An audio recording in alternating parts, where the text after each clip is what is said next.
আসসালামু আলাইকুম, আপনারা সবাই কেমন আছেন? তো আশা করি সবাই ভালো আছেন, আলহামদুলিল্লাহ। আজকে হচ্ছে 12 তারিখ ফেব্রুয়ারি মাসের নির্বাচনের দিন। আর 27 জন আছি আমরা, অফ যদিও বন্ধ আজকে। তো সেই অফ উপলক্ষে আজকে সন্ধ্যার পরে মুড়ি, চানাচুর, মিলিয়ে আর আমাদের ম্যানেজার স্যারও আছে। একটু আনন্দ করতে জন্য মুড়ি বানানি খাইতে। তো এই হয়েছে যে আমাদের মুড়ি বানানো হয়ে গেছে, তো সবাই এখানে বসে মিলেমিশে খাইতেছি। আর যে সবাই সবার অনুভূতি জানবো যে আজকে কার কেমন লাগতেছে। আজকে তোমার অনুভূতি কেমন? আজকে আমার মনটা অনেক খারাপ। আমার মন ভালো না। তার জন্য আমরা ব্রেকআপ ঝালমুড়ি বানাই দিয়েছি, ওই খাইতে আছে।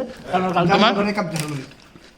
আমি বলে খেয়ে সেই ঝালমুড়ি খাচ্ছি। আপনি তো শুনবেন সময়টা দিতাম না, ওই বলছি ভাই আপনি অনুভূতি কেমন? আমি খুবই চিন্তিত আছি। কেন? কেননা আগামী কালকে নির্বাচনটা ঘোষণা আছে, পরবর্তীতে কি হবে তা না হবে আমি সেই ওই জানিস হোক তুমি অনুভূতি। স্যারের অনুভূতি কেমন আজকের দিনে? অনুভূতি ঝালমুড়ির মতো।